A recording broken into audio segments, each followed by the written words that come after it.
अकेले आग में चली जाती तो वो नहीं मर सकती थी, वो किसी के साथ जाती ना तो वो उसमें जल सकती थी, उसको अकेले को वरदान था।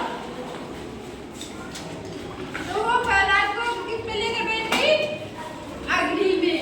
तो भगवान बोले प्रहलाद, तो प्रहलाद जैसे अग्नि में बैठे बुआ की गोद में बैठ गए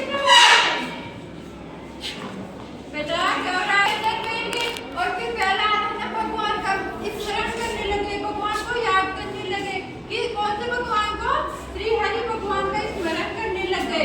तो वो तो स्मरण करने लगे, वो तो लीन हो गए भक्ति के अंदर। क्या हो गए, लीन हो गए। तो वो तो लीन हो गए और उनकी क्या हो गई, होलिका उनकी बुआ थी ना, वो आग में जलकर भस्म हो गई। क्या हो गई, जलकर भस्म हो गई। तो प्रहलाद तो बच गए और होलिका जल गई इसके अंदर।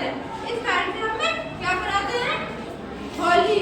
तो आप होली बनाते हो, होली पर जाते हो तो क्या करते हैं, होलिका को तो जला देते हो, प्रहलाद को आग में से निकाल लेते हैं क्योंकि प्रहलाद जलता नहीं है ना। चलो ये बताओ, आप खड़े हो, प्रहलाद किसके भक्त थे,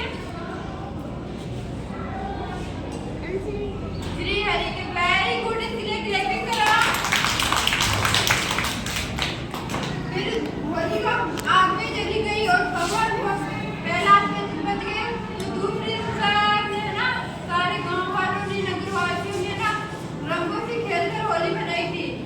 इस कारण ये त्योहार कितने दिन चलता है, 2 दिन।